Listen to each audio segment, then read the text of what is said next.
안녕하세요. 최고은입니다. 전 세계적으로 자율주행의 상용화가 눈에 띄게 앞당겨지고 있고 자율주행을 담당하는 인공지능은 4차 산업의 핵심이라고 할 수 있죠. 세계적인 기업 IBM은 인공지능 왓슨을 활용해서 무인 자율주행 버스 올리를 선보였는데요.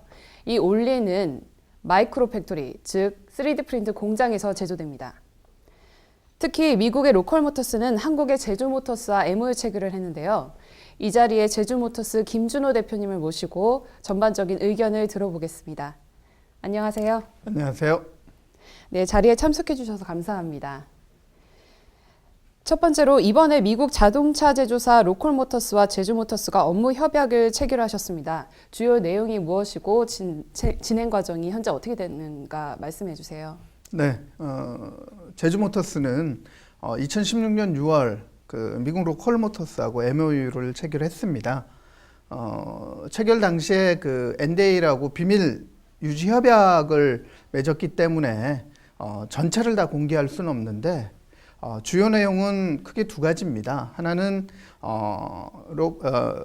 로컬모터스의 마이크로 팩토리를 제주도에 설립을 하고, 그다음 두 번째는 공장 운영에 필요한 기술과 인력을 저희들한테 지원해 주는 거에 동의를 한다라는 거고요.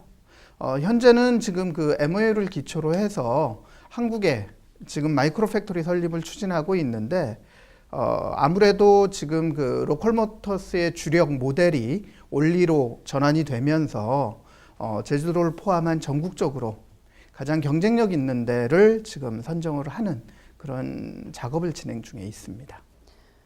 네, 대표님, 청정의 도시이자 최근에 각광받고 있는 전기차의 도시 제주도가 로컬모터스의 사업을 주목하는 이유가 무엇이라고 생각하시나요? 제주도가 주목하는 건 아니고요. 제주모터스가 주목을 하고 있죠. 네. 저희가 지금 주목하는 이유는 첫 번째는 제주도의 정책입니다. 그러니까 제주도는 카본 프리 아일랜드 2030이라고 2030년까지 제주도에서 화석 연료를 다 없애는 그런 정책을 치고 있는데, 그 중에 한 프로젝트이 제주도에 있는 전 차량을 전기차로 전환시키는 겁니다. 단순히 그게 제주도의 그런 지역적인 정책이 아니고 파리 기후 협약에서 대통령이 직접 전기차로 전환을 하겠다라고 선언할 정도의 그런 국가 정책이고요. 그게 제주에서 이루어진다라는 장점이 하나가 있고, 그다음 두 번째는 인프라입니다. 인프라라는 부분은 결국에 아직까지는 충전 시장인데요. 충전기가 전국적으로 가장 많이 보급이 돼 있는 지역이기 때문에 이 두 가지를 저희가 정책적으로 보고 있는 겁니다. 네, 미국 로컬모터스의 케빈 CFO는 한국을 가장 매력적인 시장으로 꼽았어요. 그는 자동차 트렌드 변화에 민감한 소비자들이 있고 유통망이 잘 갖춰져 있고 우리에게 부품을 공급해줄 수준 높은 제조사들이 많다고 했죠. 또한 한국의 자동차 엔지니어와 디자이너들은 창의적이면서 기술 수준이 높다고 평가했어요. 사실인가요? 한국이 그런 IT 기술 쪽, 제조 쪽의 경쟁력은 전 세계가 인정한다라고 보는 거고요. 가장 이 로컬모터스가 파트너십을 맺는 데는 소위 말하는 그런 투자금, 돈만 보고 이 파트너십을 맺는 게 아니고 공동 기술을 어떻게 개발할 수 있느냐, 공동 개발이 가능한 그런 파트너냐에 대한 부분을 좀 감안을 합니다. 그래서 로컬모터스가 가지는 코크리에이션이라고 플랫폼 기능이 있거든요. 그 플랫폼 기능을 이용을 해서 가장 성과가 잘 날 수 있는 나라 중에 하나가 우리나라가 되는 거죠. 그래서 이런 코크리에이션을 통한 그런 기술 개발을 포커스에 두고, 특히 우리 한국 같은 경우에는 IT 기술이 발달돼 있어서 그런데 저희의 그런 장점이 있다고 볼 수 있습니다. 네, 그럼 본격적으로 로컬모터스가 3D 프린터를 활용해서 제작한 전기 자동차에 대해서 설명 부탁드립니다. 이 로컬모터스가 3D 프린터로 전기 자동차를 만드는데요. 통상적으로 3D 프린터하고 전기 자동차하고는 워낙 다른 산업이어서 잘 이해를 못 하실 겁니다. 근데 지금 로컬모터에서 만들어내는 전기자동차 모델이 세 가지입니다. 그래서 스트라티, 스임, 올리 그렇게 모델명인데요. 스트라티하고 스임은 저속 차량이라고 NEV라고 저속 차량입니다. 그래서 이거는 상용화의 목적보다는 3D 프린터로 프로토타입으로 생각을 하시면 되고요.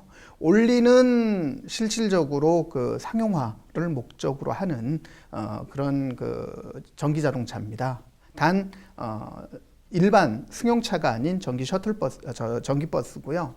그러면 3D 프린터로 100% 그 차량을 만들 수 있느냐? 아직까지 그거는 아니고요. 쉽게 생각하면 뭐 배터리나 그다음에 구동장치나 조향장치나 이런 부분들은 기존에 있는 부품들을 활용을 하는 거고, 일반 차체 그리고 타이어 같은 경우에도 지금 미쉐린에서 3D 프린터로 만드는 기술이 개발됐거든요. 그러면 점차적으로 이 3D 프린터로 만드는 비율은 높아질 거고 비중은 높아질 거고요. 그 다음에 다 모듈화를 시켰습니다, 부품들을. 그래서 스트라티 같은 경우에는 40개에서 50개 정도의 모듈로 조립이 돼서 사용이 가능하도록 그렇게 되어 있습니다. 네, 그중 핵심 모델이라고 할 수 있는 무인 자율주행 버스 올리에 대해서 더 자세한 설명 좀 해주세요. 네, 그 올리는 12인승입니다. 12인승짜리 자율주행 전기 버스고요. 뭐 구분을 한다면 미니버스 형태가 되겠죠. 그 정도 12인승이고 여기에서 가장 중요한 부분은 운전대가 없습니다. 그러니까 이 자율주행의 그 기술 수준을 나타낼 때 보통 그 미국 자동차 공학회에서 만든 그 기준이 있거든요. 레벨 1, 2, 3, 4, 5까지 있는데 통상적으로 그냥 쉽게 그 기술 수준을 나타낼 때 운전대가 없는 경우에는 최소 수준이 레벨 4 이상이다라고 보거든요. 그래서 올리에는 운전대가 없이 실질적으로 지금 현재 최고 수준의 그런 그 자율주행 기술이 탑재되어 있고요. 그 다음에 IBM의 왓슨, 인공지능 왓슨이 탑재되어 있습니다. 그래서 이거는 쌍방 대화형이 되는 거죠. 그래서 2016년 6월에 그 로컬모터스가 내셔널 하버에서 이 올리 런칭을 했을 때 실제로 로저스 회장이 그 올리와 대화를 하면서 실제로 주행 시범을 보일 정도의 그런 기술 수준이라고 보시면 가능합니다. 예. 네, 김 대표님께서는 로컬모터스와 마이크로 팩토리가 제조업계의 혁신적인 비즈니스 모델이라고 주창하신 걸로 알고 있습니다. 여기에 관해서 설명 부탁드립니다. 제가 이 그 로컬모터스를 처음 그 접하고 나서 이거 계속 알면 알수록 이 비즈니스 모델이 이 4차 산업혁명에 가장 적합한 모델이라고 판단을 했거든요. 그 이유는 여러 가지가 있습니다. 뭐 복합적으로 많은 기술들이 그 포함이 돼 있는데 가장 이 공장의 패러다임을 바꾸는 가장 큰 요소는 지금 현재 그 대량 생산 방식에서 다품종 소량 생산 체제로 전환을 시키는 겁니다. 그래서 여기서 말하는 다품종이라는 부분은 뭐 하나의 그 업에 있는 그 다품종뿐만이 아니고 다른 업종에 있는 것까지, 뭐 자동차 공장의 의자, 뭐 가구, 뭐 그다음 의료기기까지 다른 업종까지 포함한 소량 생산 체제로 말씀을 드리는 거고요. 그다음 두 번째는 이 생산 도구가 툴 자체가 3D 프린터입니다. 기존의 컨베이어 시스템에서 그런 그 대량 생산을 위한 그런 컨베이어 시스템이 아니고 실질적으로 3D 프린터라는 새로운 생산 도구를 가지고 생산을 하는 거고요. 그 다음에 세 번째는 사업의 확장성입니다. 아까 말씀드렸다시피 하나의 업종의 제품만을 만드는 게 아니고 다양한 업종의 제품까지 한 공장에서 만들어지게 되는 거죠. 그러면 뭐 예전에 우리가 저거는 뭐 현대자동차 공장, 뭐 이거는 삼성전자 공장이라고 했지만 그냥 뭐 저거는 제주모터스 공장. 그럼 거기에서 어떤 물건이 나올지를 모르는 거가 되는 거죠. 그 다음 네 번째는 이게 대량 생산 체제하고 소량 생산 체제의 가장 큰 차이라고 볼 수 있는데요. 재고의 문제를 없앴습니다. 이 재고라는 부분이 크게 두 가지의 문제가 있는데 하나는 공급 과잉의 형태로 자원의 낭비를 일으키는 거고, 그 다음에 두 번째로는 그 기업의 수익성을 악화시키게 되는 겁니다. 그래서 이 재고 문제를 없앨 수 있기 때문에 이 재고 문제를 통해서 환경 문제와 그 다음에 기업의 수익성 악화 문제를 다 해결할 수 있는 그런 특징을 가지고 있습니다. 네. 제가 알기로 로컬모터스는 전 세계 마이크로 팩토리가 각 지역에 특화돼서 사회에 도움을 줄 수 있는 다양한 모델을 개발되기를 기대한다고 강조했는데, 지금 말씀하신 전기버스 올리나 무인 자동차 외에도 더 만들 수 있는 제품은 어디까지인지 구체적으로 설명해 주시겠어요? 지금 로컬모터스에서 만드는 그 프로젝트 중에 가장 특징적인 부분이 하나가 뭐냐면 에어버스하고 드론을 지금 생산을 하고 있습니다. 준비를 하고 있습니다. 그래서 디자인 챌린저라고 기존에 기업들은 소속된 디자이너들을 통해서 물건에 대한 그런 그 디자인을 하잖아요. 그게 아니고 디자인 챌린저라고 디자인을 공모를 해서 만듭니다. 마찬가지로 드론도 에어버스하고 드론에 대한 디자인 챌린저 공모를 해서 디자인을 공모를 했고요. 그거를 통해서 지금 미네네 마이크로 팩토리를 2018년까지 만들어서 실질적으로 생산을 지금 준비를 하고 있습니다. 그리고 뭐 그런 것뿐만이 아니고 실질적으로 뭐 다양한 그런 물건들을 지금 준비하고 있고요. 제너럴 일렉트로닉 GE하고는 지금 뭐 가전제품들, 뭐 커피 메이커라든지 그런 것도 실질적으로 공동 생산을 한 그런 경험들을 가지고 있습니다. 네, 이 외에도 로컬모터스는 아이디어 크라우드 소싱이라는 그런 시스템이 있다고 들었습니다. 이것도 좀 설명 좀 해주세요. 아이디어 클라우드 소싱이라는 부분보다는 클라우드 소싱이죠. 예. 이게 오픈소스의 개념인데요. 실질적으로 모든 기반 기술을 가지고 공유하고 그 공유된 기술을 발전시켜 나가는 겁니다. 그게 플랫폼이 가지는 가장 큰 기본적인 그런 속성이고 본질이거든요. 그래서 이 로컬모터스는 코크리에이션을 위한 그런 플랫폼 소프트웨어, 그 커뮤니티를 포스라는 그 자기네 자체의 그런 용어로 쓰고 있습니다. 그래서 그 포스에서는 한 6만 명 이상의 온라인 공동체, 우리가 말하는 커뮤니티라고도 하죠.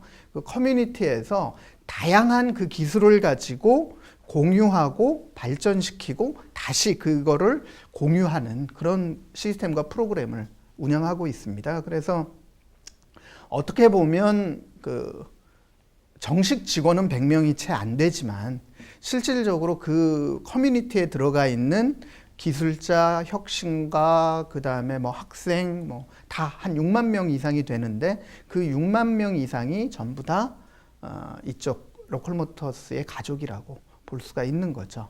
예.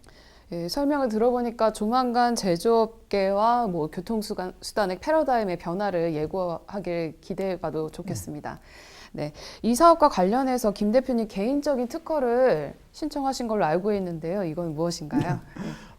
개인적인 것보다 제가 사용할 수 있는 특허, 네. 그러니까 두 가지가 있는데요. 지금 현재 공장의 패러다임이 바뀐다고 했지 않습니까? 그러니까 공장의 패러다임이 바뀔 때 가장 중요한 거는 거래 시스템도 바뀐다라는 거죠. 저희가 옛날에 뭐 물물 교환해서 화폐를 가지고 시장에 그런 현물 거래가 중심이었다면 인터넷이 도입이 되면서 전자상거래가 도입이 되고 온라인에서 물건을 매매를 했지 않습니까? 하지만 앞으로는 3D 프린터 보급이 되고 실질적으로 공장의 패러다임이 바뀌면 굳이 물건을 매매를 하는 게 아니고 물건을 거래를 하는 게 아니고 도면만을 거래를 통해서 실질적인 상거래가 가능하다라는 거죠. 예를 들어서 제가 집에 뭐 나사가 그 고장이 나서 나사를 하나 구입을 해야 된다라고 하면 굳이 나사를 구입하러 매장이나 그 가게에 가서 사는 게 아니고 그냥 온라인에서 나사 도면만 사서 그걸 집에서 3D 프린터로 출력을 해서 그걸 조립을 하고 수리를 하는 그런 방법이 있고요. 그 다음에 뭐 제가 가지고 있을 수도 있고 3D 프린터를 아니면 미국이나 해외에다가도 보내야 되는 그런 부분들이 있을 수 있잖아요. 뭐 일종의 수출을 도면이 하게 되는 거죠. 그러면 그런 그 일종의 그런 네트워크까지 그 두 가지를 제가 특허로 지금 등록이 돼 있습니다. 네, 대표님 좀 더 글로벌적인 시각을 관점으로 제가 질문을 드릴 텐데 이번엔 로컬모터스 업무를 보시면서 이제 해외 4차 산업 시장에 대해서 직간접적으로 체험하셨을 거라고 생각을 하는데요. 세계 4차 산업 추세와 현재 한국의 4차 산업을 비교해 봤을 때 어떻게 생각하시는지요? 그 세계 4차 산업혁명하고 그 한국의 4차 산업혁명을 이해하는데 바라보는 관점이 좀 다른 것 같습니다. 4차 산업혁명이 처음 쓰여지게 된 그 계기는 그 다보스 포럼 세계경제 포럼 보고서에서 기술 혁신으로 인한 그런 사회적인 그런 그 패러다임의 변화를 그 예측을 하면서 나오게 된 거거든요. 그래서 세계경제 포럼 보고서에는 기술 혁신이 이루어졌을 때 일자리에 과연 어떤 영향을 미칠 거냐. 그랬을 때 약 710만 개의 일자리가 없어지고 그 보고 대상 소위 말하는 선진국 15개국에서 일자리 710만 개가 없어지고 200만 개의 일자리가 창출된다. 그럼 결론적으로 한 510만 개의 일자리가 없어진다라는 거거든요. 그리고 현재 초등학생이 어른이 돼서 일자리를 가져야 될 때 한 65% 이상이 지금에 있는 일자리랑은 전혀 다른 일자리를 갖게 된다라는 화두로 던진 겁니다. 그리고 우리나라는 4차 산업혁명이라는 용어를 썼지만 독일 같은 경우에는 인더스트리 4.0이라 그래서 공장 자동화 4.0을 썼고요. 그러다 보니까 결국에 이 4차 산업혁명이라는 단어가 가지는 그런 뉘앙스는 결국에 기술 혁신에 대한 부분이고 그런 뉘앙스 자체가 우리나라에서는 기술 혁신의 방향으로만 인지가 된 거거든요. 그래서 어제 4차 산업혁명위원회가 발족이 되면서 얘기되면서 나타난 게 일자리 창출 분야도 얘기를 했지만 없어지는 부분에 대해서는 얘기를 안 했습니다. 그런 걸로 봤을 때 과연 중요한 거는 패러다임의 변화를 긍정적인 부분과 부정적인 부분을 다 인정을 하고 그거를 어떻게 우리 걸로 소화를 할 거냐에 대한 그런 그 근본적인 고민을 가지고 시작을 해야 되는데 기술 혁신의 부분만 보다 보니까 그런 부분들이 좀 관점이 차이가 있는 거고요. 중요한 거는 패러다임에 대한 변화도 고민을 해야 된다라고 봅니다. 네. 현재 구글이 자율주행차 기술이 어떠한 자동차 기업보다 앞선 것으로 평가를 받고 있어요. 한국도 뒤늦게 규제를 풀고 나가고 있지만 여전히 차량 기술은 산업부, 소프트웨어는 과기정통부, 도로운행은 국토부, 시범운영은 경찰청 등으로 규제 권한이 나누어져 있어요. 기술 개발 이후 각 부처를 돌아다니면서 일일이 규제를 풀어야 된다는 건데 이에 대해서 어떻게 생각하시는지요? 규제가 없다라는 거는 결론적으로 무엇을 규제를 해야 될지 모른다라는 거거든요. 그러니까 뭐 쉽게 말하면 표준화가 있고 기술이 정착이 돼 있으면 규제도 당연히 따라오겠죠. 근데 아직 그런 부분들이 다 정립된 게 없다 보니까 그런 부분들에 대해서 혼란스러운 거는 사실입니다. 근데 여기서 문제는 근본적인 부분에서 좀 접근을 해볼 필요가 있지 않는가 싶거든요. 그러니까 해외가 갖고 있는 법체계, 국내가 갖고 있는 법체계가 좀 다릅니다. 그래서 외국 같은 경우에는 네거티브 방식이어서 신기술 도입 같은 걸 하려고 했을 때 이러한 부분만 아니면 된다. 그러니까 쉽게 말하면 도박이라든지 그런 부분만 아니면 어떤 기술이라도 갖고 올 수 있다라고 하는 법체계하고 우리나라는 포지티브 방식으로 이러한 것만 할 수 있다라는 거거든요. 그러면 만약에 제가 자율주행을 갖고 들어와서 하고 싶어도 이게 거기에 해당되지 않으면 이 새로운 것들이 들어가 줘야 됩니다. 그럼 이거를 개선을 하려면 두 가지 방식이 있는데 포지티브 방식으로 이거를 넣어줘야 돼요. 넣어주게 되려면 일종의 법 개정을 해야 되거든요. 그러려면 시간이 되게 많이 걸립니다. 국회도 통과해야 되고. 그러다 보니까 그게 현실적으로 좀 많은 어려운 부분들이 있고요. 그 다음에 두 번째 대안은 어떤 게 있을 수 있냐면 특별법을 만들면 어느 정도 해소가 가능하겠죠. 그래서 특별법 같은 경우에는 그 사례들이 있습니다. 그래서 나노기술 촉진법이라든지 새로운 그런 기술을 촉진할 수 있는 그런 법령을 특별법을 만들면 되는데 그렇게 특별법을 통해서 현실적으로 그런 대안을 규제를 완화시키는 그런 대안이 가능할 거라고 생각합니다. 네, 질문은 여기까지 드리고요. 오늘 좋은 말씀 잘 들었습니다. 뭐 하시고 싶은 말씀 더 있으시면 말씀하실까요? 아니 뭐 특별히. 네, 오늘 알겠습니다. 자리에 참석해 주셔서 감사합니다. 네, 감사합니다. 네. 4차 산업혁명은 융합기술 및 서비스의 산업 발전 속도에 따라서 그 범위와 규모면에서 상상을 뛰어넘는 변화를 가지고 올 수 있으므로 단순하게 정의하기 어려울 것입니다. 하지만 그 기존의 시스템과 비즈니스 모델을 혁신적으로 변화시키고 정치, 사회, 경제 전반에 걸쳐서 사람의 삶을 질적으로 변화시킬 것이면 의심의 여지가 없습니다. 다음 시간에 뵙겠습니다.